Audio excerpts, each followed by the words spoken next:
कैसे हैं आप सभी। आशा करती हूँ कि आप सभी अच्छे होंगे। दोस्तों, जानते हैं, जब हम आप सभी के बीच लौटते हैं ना, तो हमें बेहद खुशी महसूस होती है, क्योंकि जो कहानी और कविता हम आपको सुना रहे होते हैं, असल में वो हमारी नहीं, वो आपकी ही होती है। तो जिस कहानी के साथ आज मैं आप सभी के बीच एक बार फिर से लौट आई हूँ, वो भी आप में से ही किसी एक की भेजी हुई है, जिसमें हम बात करेंगे एक हस्ती की, एक महान शख्सियत की, जो हमेशा पूरे दिन हमारे आसपास होती है, मगर हम कभी महसूस नहीं करते। तो चलिए आज की इस कहानी को शुरू करते हैं। आपकी कहानी हमारी ज़ुबानी। शाम का समय था।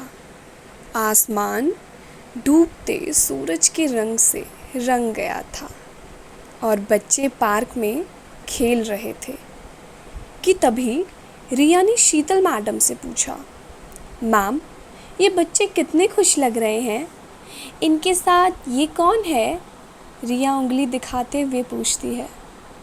तो मैम ने जवाब दिया, बेटा, ये इनकी माँ है। मैम, ये माँ कौन होती है? रिया ने बड़ी मासूमियत से पूछा। ये कौन से स्कूल में पढ़ती है? 7 साल की रिया ने अपनी आँखों में बेचैनी भरे सवालों से शीतल मैडम से ये सवाल किया। शीतल मैम मुस्कुराते हुए कहती हैं, बेटा, ये कोई स्कूल में नहीं पढ़ती, ये तो अपने बच्चों को तैयार करके स्कूल भेजती है। तो रिया ने भी झटपट पूछा, क्यों, ये बच्चे खुद नहीं तैयार हो सकते? तो शीतल मैडम ने भी पलक झपकते रिया को जवाब दिया, हाँ बेटा, लेकिन ये इनकी मम्मी है, इनसे प्यार करती है, उनकी देखभाल करती है, उनके लिए खाना बनाती है और खिलौने भी लाती है। रिया सोच में पड़ती है और उससे पहले वो कोई प्रश्न पूछे, शीतल मैम उसे वापस बाल कृष्ण अनाथ आश्रम ले जाती हैं। रात को सोते समय रिया के मन में बस वही माँ की छवि बैठ गई थी, जैसे वो उससे अब बस मिलना चाहती हो।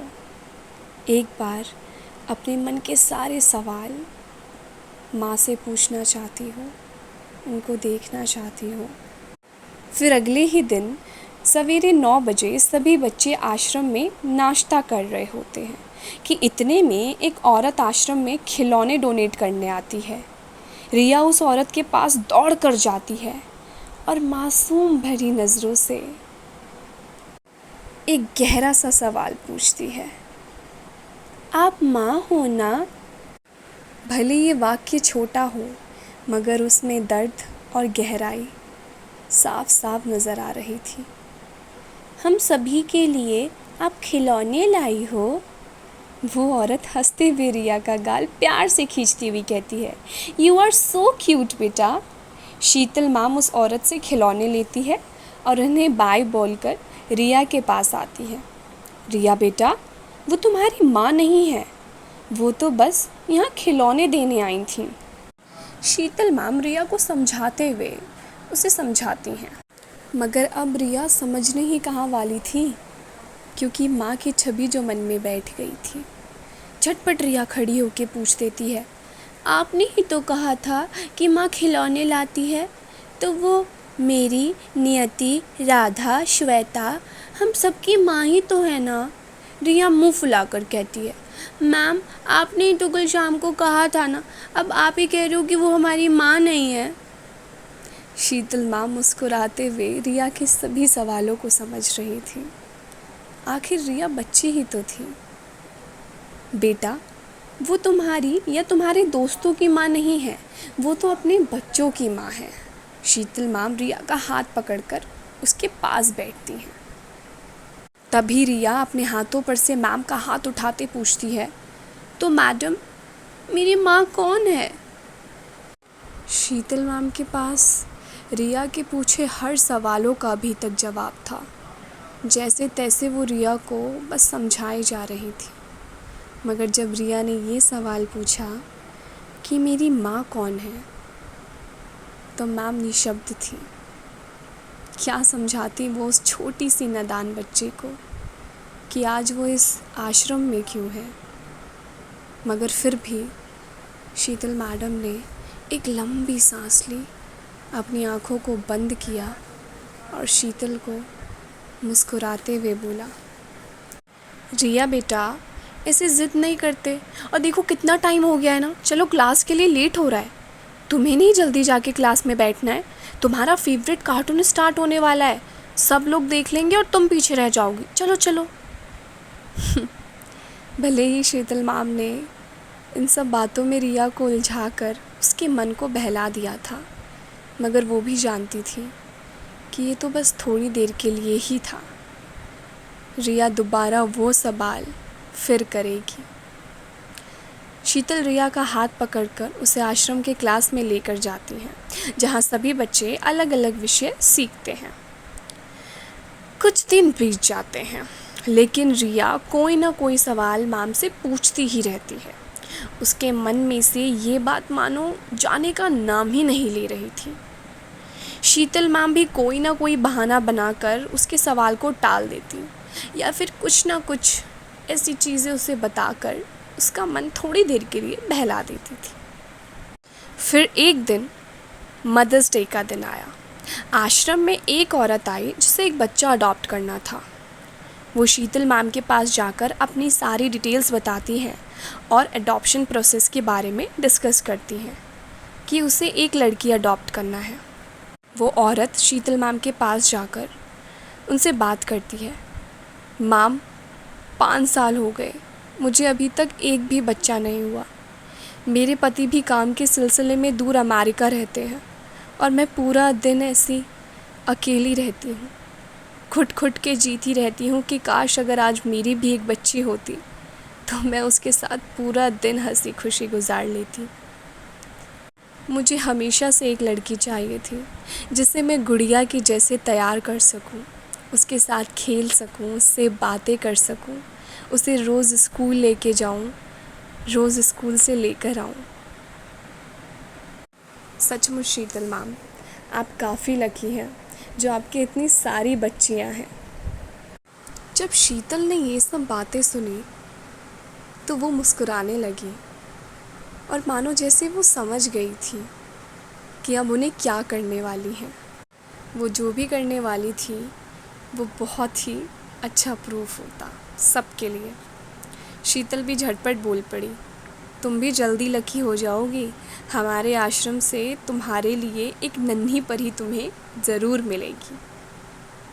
वो औरत आश्रम के बच्चों को खुशी खुशी देखती है और एक जगह बस उनको बैठ के देखना ही चाहती थी। तभी रिया खेलते खेलते गिर जाती है और रोने लगती है। वो औरत दौड़कर रिया के पास जाती है और शीतल मैडम से दवाई मांगती है, मैम ज़रा फर्स्ट एड बॉक्स देना, अरे वो बच्ची गिर गई है, उसे कितनी चोट लगी है, थोड़ा जल्दी कीजिए ना। शीतल ये बेचैनी देख कुछ समझने लगी थी। वो फटाफट से फर्स्ट एड बॉक्स जानबूझकर उस औरत को देती है कि वो खुद जाके रिया की मरहम पट्टी कर सके। तभी वो फटाफट भागती है और रिया की मरहम पट्टी कर रही होती है कि तभी रिया प्यार भरी नज़रों से उस औरत को देखती एक सवाल पूछ देती है, आप माँ हो? ये शब्द सुनते ही उस औरत की आंखों में जो आंसू आते हैं वो आंसू नहीं थे, जाने कब से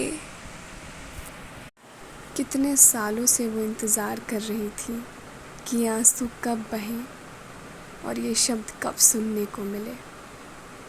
तभी वो रिया को गले लगाकर ज़ोर से कहती है, हाँ बिटिया, मैं तुम्हारी माँ हूँ, मैं हूँ तुम्हारी माँ बेटा। तभी वो औरत रिया को अडॉप्ट करने का डिसीज़न तभी ले लेती है। इससे पहले कि वो रिया का अडॉप्ट करने का प्रोसेस पूरा करने शीतल मैडम के पास जाए, शीतल खुद ही सामने से आके बोलती है, आपका सारा प्रोसेस मैंने कंप्लीट कर दिया है, जो भी डिटेल्स आपने दिए थे मैंने उन सब में रिया का नाम मेंशन कर दिया। Are you happy now? Thank you Sheetal ma'am, thank you so much. आप नहीं जानती कि आज मुझे इतना रिलीफ मिल रहा है। ऐसा लग रहा है कि मुझे सब कुछ मिल गया हो, मुझे जिसकी भी तलाश थी, मुझे अपनी गुड़िया मिल गई, मेरी अपनी गुड़िया।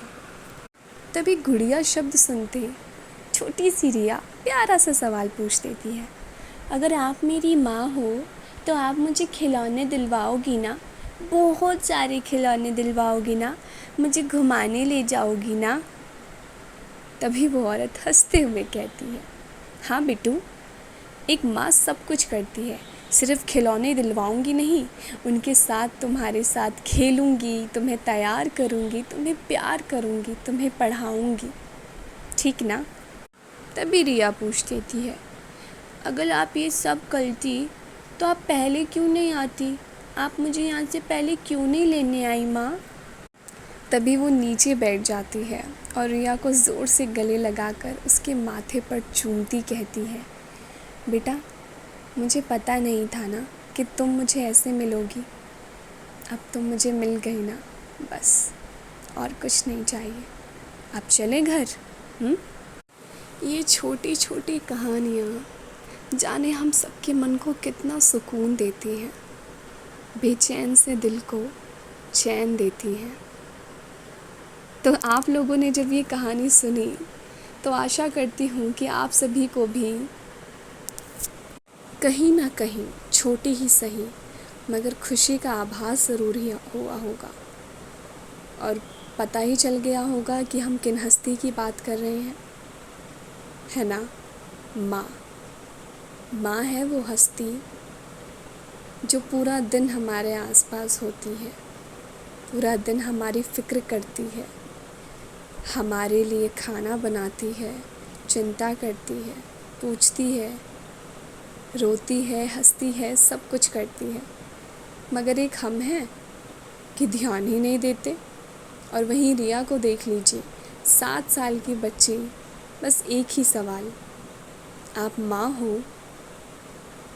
एक माँ को अगर सच में जानना है ना तो उसे समझिए, थोड़ा सा समय लगेगा, बस थोड़ा सा समझिए। तो यूं ही जुड़े रहिए हमारे साथ और ऐसी ही प्यारी प्यारी छोटी छोटी कहानी और कविताएं हमारे साथ शेयर करते रहिए, क्योंकि हम वे वुमेन एम्पावरमेंट के चैनल पर सुनाते हैं आपकी कहानी अपनी ज़बानी। धन्यवाद।